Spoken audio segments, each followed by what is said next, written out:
And we're going to go right to that question again. Billy, I'm going to ask it once again. So you get like this. So you find out from the record label, we'll recap real quick, what's with this soul shit? Right. You get dropped like a friggin', like a, I don't know how you want to call it, like a thing drops to the floor. Bang! From that point, what happens? Back on unemployment benefit, back to being depressed, and back in the studio doing my own demos. That's all I could do at the time. Back to unemployment. So you had no shows no more. No. No club date shows. No. Nothing at all. The phone stopped ringing completely. Zero. How long did that take for that 2 years until I was signed. No, wait. I can't remember. I just took my time doing demos, or wrote all kinds of songs that later ended up on the Deadline album. So I just sort of took my time, and Your Loving Arms was one of the songs. And it got rejected. So I shopped it around. It got rejected by every record company. What was the rejections you got? What were they saying? Just no. You know? Not feeling it. No. I also went to New York at one point. So I can't remember if it was my first time in New York or the second time, but I shopped. I went to some major record companies, and nope. They didn't want it either. No UK company wanted it. And so I did some more demos, and then eventually it took another couple of years, and I did a showcase gig at the Jazz Cafe, just with the demos really. And I was literally signed the next day. But it took a few years. So how did you get the Jazz Cafe gig, and what was the story behind that? I just did it. I just called them up, said, and the guy who does the booking there, he's doing it again these days, I think. He just said, yeah, sure. Come on down. We need you again. We need you. Yeah, again. And I just hired a bunch of a few musicians. So you did live. Okay, so basically what you did was you put this together as a live set with you singing with a full. Yeah, backing tracks too. So I always do like a combo, So there were some backing tracks, and then some people played as well. And so and then got a record deal. Who signed you?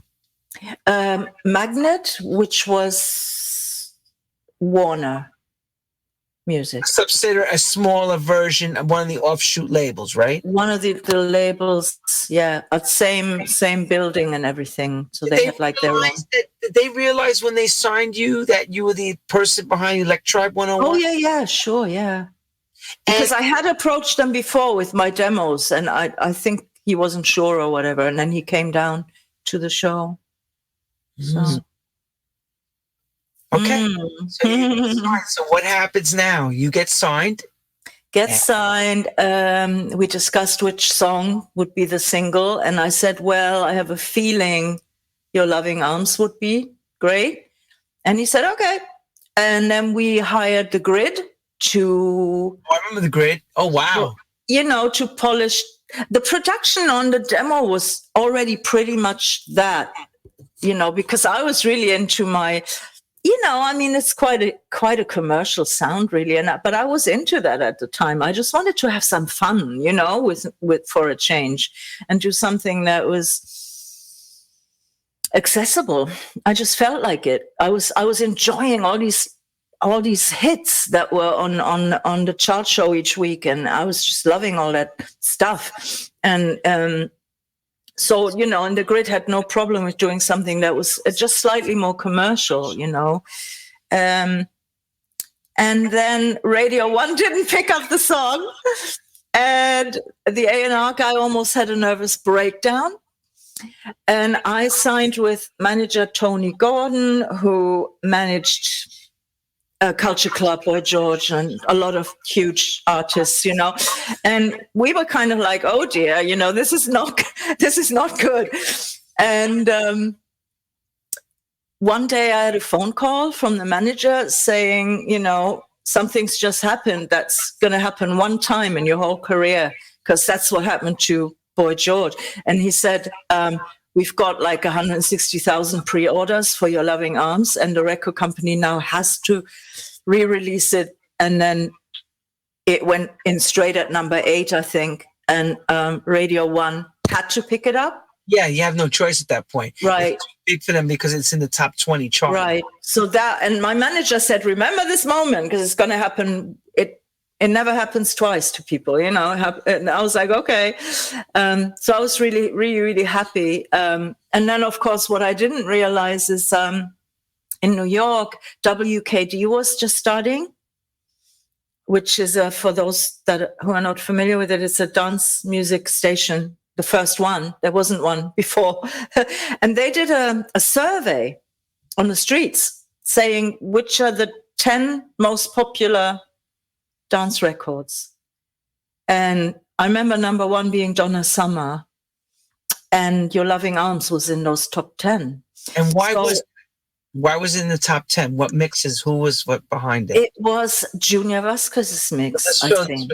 So she was part of Junior's backing. He was a hot remixer at that time, and he was and Sound Factory was his club. Yeah, and he and I mean, in New York they were listening to the original mix too, but I even think, although I'm not sure, that's the one WKD played, WKD1, but I'm not sure which one they played. They would have been playing Junior's version at that time. Oh, you think? Yeah, it was radio edit. I remember. And the song became so huge in New York, Miami, and then everywhere else. And I had no idea because, I wasn't. It wasn't until I performed at Junior's club. Junior was already playing this for a while at his club. Right. Because I was playing Roger Sanchez's version. Okay. Versions. I remember Roger Sanchez did a fabulous mix of it. Yeah. It's a sound that I was playing, but Junior's version was more of what we call the circuit, right? Hey, happy music, and brought her to perform.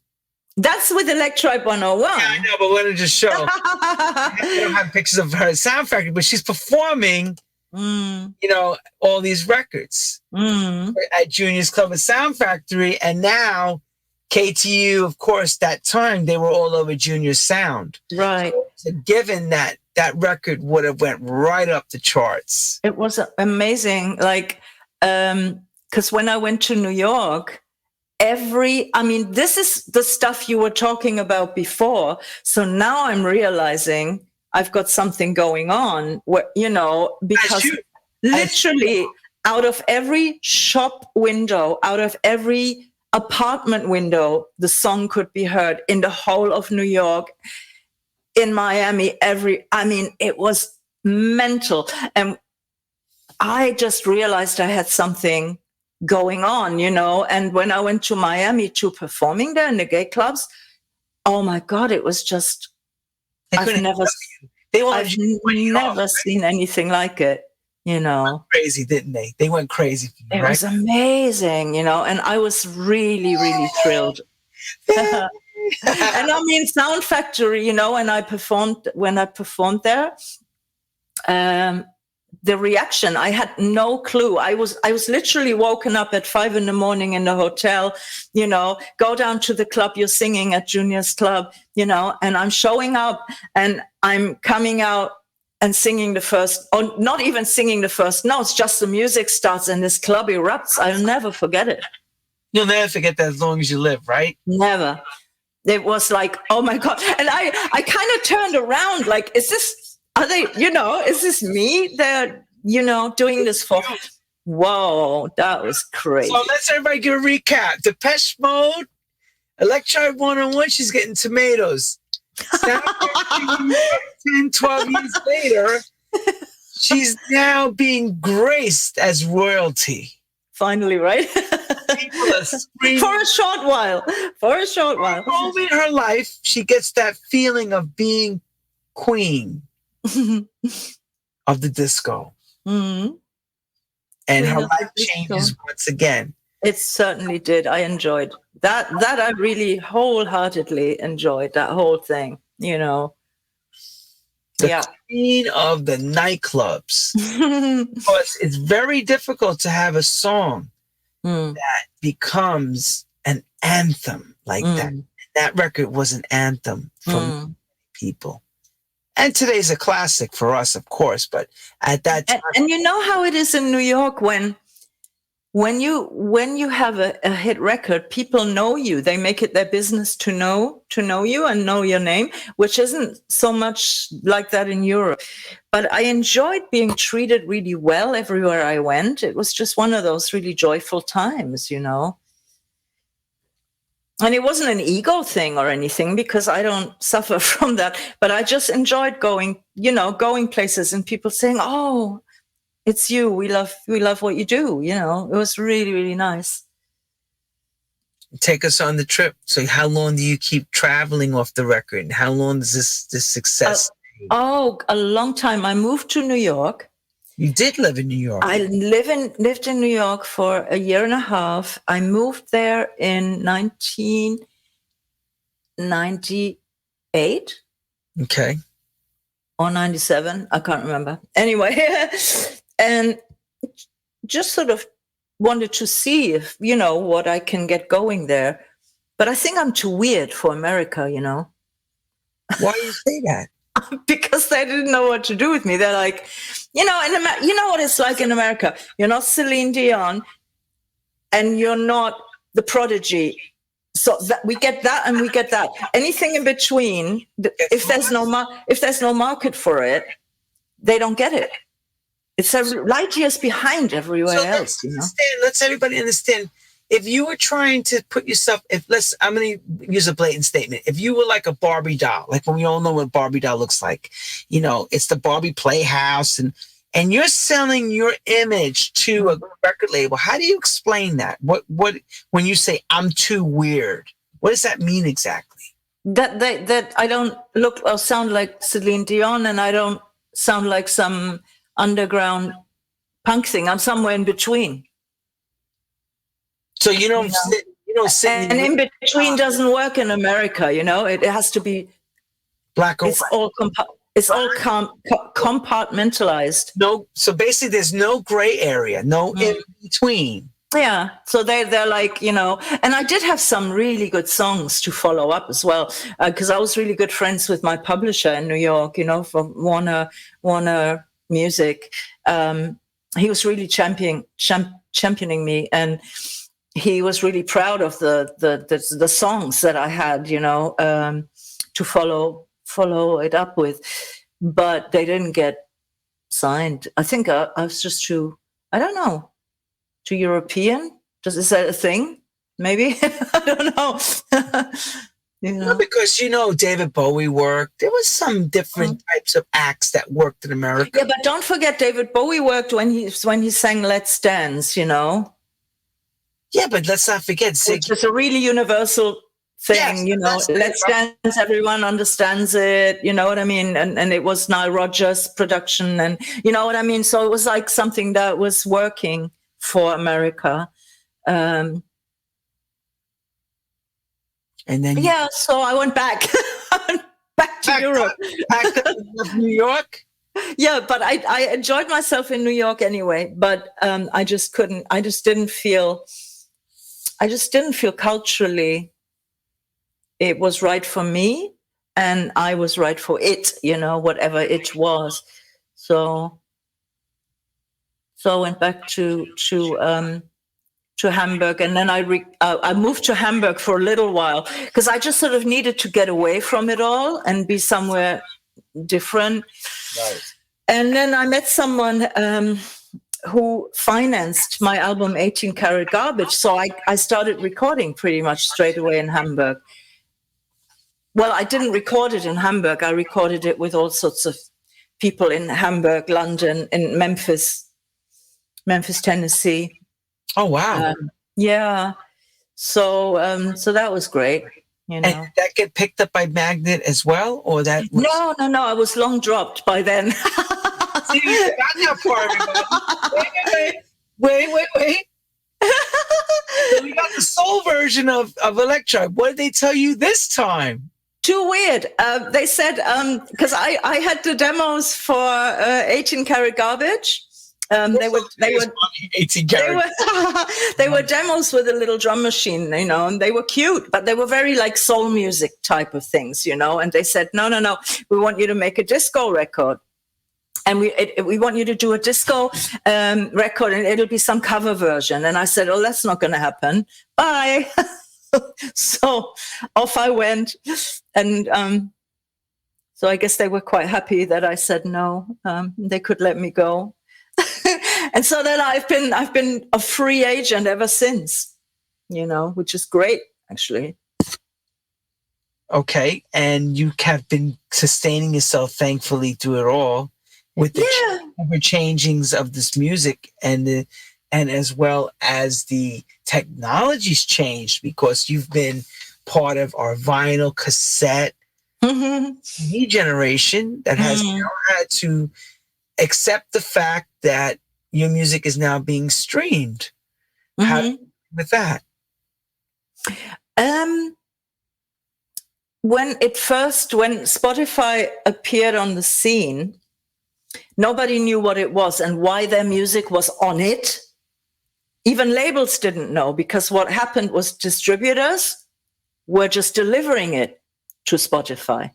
And so then the labels went, oh, what is it? Why is it there? You know, let's check with our distributor. So I did the same. I asked my distributors and I said, what, you know, what the hell? Take it. So right? like many people at that time, I had it all taken down because it wasn't clear to people at that point. What does it pay? What is it, you know? And then, of course, we learned that, well, it kind of doesn't pay very much, and it actually pays peanuts. And I was quite verbal, actually, against the whole thing. And I was invited to speak at some major music conferences where I was sort of the anti-Spotify person on these panels with all these big cheeses, you know, presidents of record companies and stuff.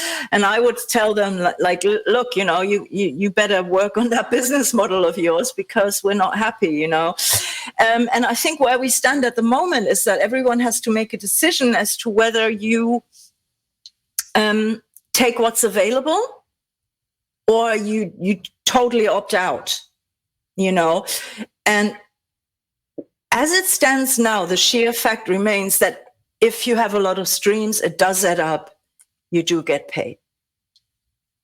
You know, if you're not happy with it and you want to opt out completely, that's a decision. But in my case, I know a lot about how it works, like who owns the shares, who benefits, you know, who rakes in most of the money. Why aren't we getting more? You know, and I think this is something that everybody should know about before they comment on social media about, because they don't understand how it works. And so right now, for me personally, I take what's available and I make the most of it, and I do get paid. And whether there'll be a day where they pay more is unclear right now, because as long as the three majors sit on 70% of the money, plus they're the major shareholders, Spotify does not have more money to pay out. So while there is no money available to pay out, they can't pay it out. Right. Which probably they don't lose sleep over because they're bloody pirates anyway, you know. But shareholders have most of that music cataloged. They have the catalogs. They have the major shareholders. The conditions of pay per stream that they get is much better than the little guys are getting. Plus, they make Spotify pay them about 70% of all revenue. On top of all that other stuff, on top of the shares and on top of everything else. There you go. You know. because they're saying it's our catalog, you know, and unless you pay us all this money, we'll shut you down. So they're all in bed with each other, you know, and it's not good, but it does add up. It does pay. I think it's a good thing to be on there. I agree. Now that we know how it works and how, you know, we can use it. But you were running around at panels screaming, everybody, take your music down. It's evil. I did at the time. So. I know. So did I. Mm-hmm. I remember having these conversations years ago saying, I hate Spotify. Yeah. I still don't like them, but, you know. Mm. So now this circles us back to today. What? And now this circles in the circle of life all the way around town. Now we're back. Yeah. We're like this click, click, click, click, click, click. Now. So we're talking about, on the side notes, everyone, she wanted me to make sure that we mentioned about the new album that's been. Oh my God, we must, because people are so. This is coming out this Friday. Mm-hmm. Let's talk about that. This is the unreleased Frankie Knuckles mixes of Heading for the Night by Electribe 101, and then later this year the unreleased album comes out, which is amazing. Where songs been? Where have they been sitting? In my drawer. Not a vault. Literally. Wait, not in a vault, not sitting in a bag. No, in my drawer. They've been in a drawer. And I'm sure, so, and a lot of work had to be done, you know, to get it all sounding. Can you tell us what was the process? How long did it take to get this together, from when you thought about putting this stuff back out, getting the band members, all that? Give us the inside scoop. You mean that, like this re-release now? When you pulled it from the drawer to now. Uh-huh. What's it? Well, at first, somebody who started out as a fan of the group helped me restore the audio, because there were some little bits, you know, like level fluctuations from old DATs and stuff. So I had a lot of DATs, and so there was that. I had to go through it and see what was even usable. And some of the mixes weren't kind of totally done, but I felt they were good enough. So then I went to a Grammy-winning mastering engineer who totally ruined everything. What? And I was in shock. I was in utter, you know. So that was like, okay, I think we need to move on here. So then I went to somebody else who was recommended, and he didn't get it either. It sounded okay, but it really didn't sound great. And I knew what it could sound like, you know, because I was so familiar with the songs, you know, and I only had them in bad quality. But I could still tell. And then a friend of mine, a sound engineer who I've worked with for probably 20 years now, Steve Honest in London, he said, look, I'll just have a go at it, you know, and what happens? Let's see. And it sounds amazing. So we then went through probably a month of back and forth. Each song I would reject 5 times, you know. I'm a perfectionist. Like if there's one little thing I don't like, you know, I go back but because we're good friends, you know, it wasn't an issue, you know, he would just do it again and I'd be like, yeah, that's the one, you know. So, and some he got straight away, and some songs we went back and forth 5 times, you know, and that took a while. And that was actually a really good experience, because it now sounds, I don't think it could sound any better. It sounds really great. So, but yet classic sounding for what it was, you know. I'm really happy with the masters. Then came the next process, because Steve doesn't do, you know, when you put the CDs together with all the gaps and the fades and the edits and stuff. So then I went to another mastering studio, to do all that and do the vinyl cut as well, which I wanted to be there because I'm like, we worked on these masters for so long. I do not want the vinyl cut to change anything, and I want to be there. So we did all that. And then it went to the pressing plant last week. Oh, wow. So, yeah.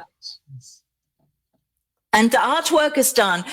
And, before the mastering, because, Electribe 101's artwork and the photography was really, really famous. And the photographer was Luis Molatero. And, he was so well liked for this work, and also the group photos, but also the abstract photos that he took that were the record covers.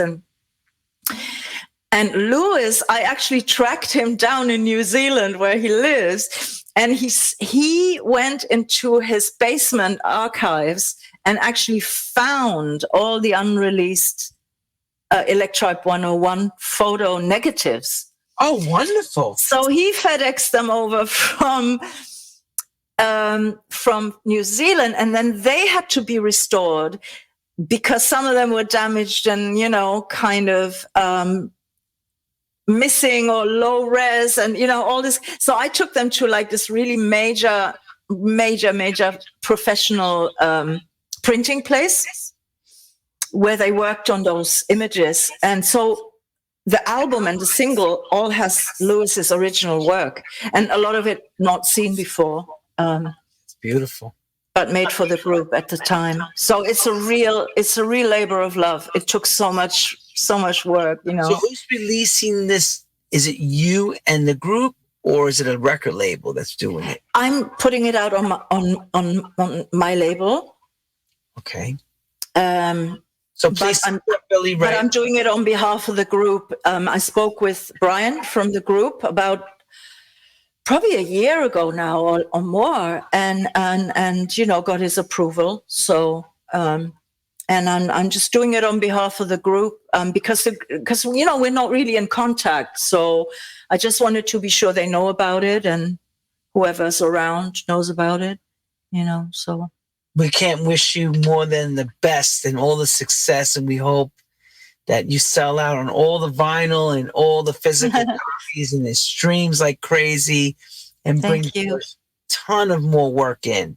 Thank you very much. But also you mentioned something off camera. You're inundated with a lot of other stuff too that's going on at the same time. What lucky fortune has landed in your lap? Well, I've been... Since 2017, I've been preparing to work on 4 albums. I started doing demos. I had 4 ideas for 4 concepts, 4 albums, started doing demos, kind of just, and then I didn't really have the money to do them though, and take them further and develop the demos. And, so I just did bits and pieces where I could, but I did a lot of research and I did a lot of pre-production and then I think with the lockdown, I've been using all these Corona funds that we've been getting that we're not supposed to spend on our work for some reason, but I've been using it for that. So suddenly I can make get them funded and get so I recorded 1 album already last month, but it's not finished. It needs a bit of work done to it still. And then I was chosen by a funding place in Germany for the other album, the second one. So now I'm getting money for that too. So I can do that as well now. Right. So I'm just, and so suddenly I'm on deadlines and I'm freaking out and I'm completely stressed out. And I don't know how to handle it at all. And I don't know how to get it done. But it's a good thing, of course, I guess you'll find a way to get it done. I will. You'll find a way. Somehow.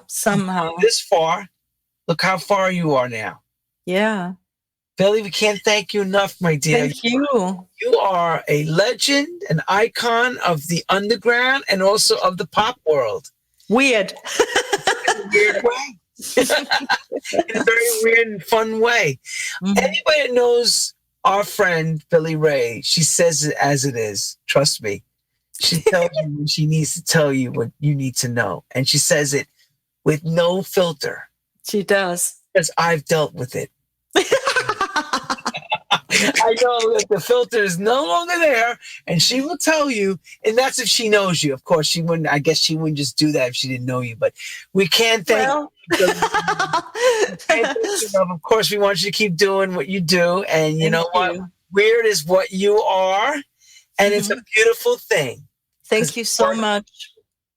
Thoroughly enjoyed myself today. Thank you, Lenny. Oh, you're welcome. And we hope the greatest for you on the Electribe album and the other 2 other albums that you're pulling your hair out working on. Thanks so much. Oh, can I say something? Because that people are like, where can I get the vinyl? Why is the CD not on Bandcamp and stuff? So go to my website. Everything's there. That's all I wanted to say. Let's run that right now. Because I had emails like... Have some banners. Here we go. So here, let's make sure, Billie. This is Billie. Follow her. Very professional. Yes, you could thank our associate Manuel, Manuel Genzel for putting together the banner. Follow Billie Ray Martin on Facebook, Billie Ray Martin Music, Instagram at Billie Ray Martin, and there you can follow the Yellow Brick Road to gain these albums. Okay? Right. Thank you so much, Lenny.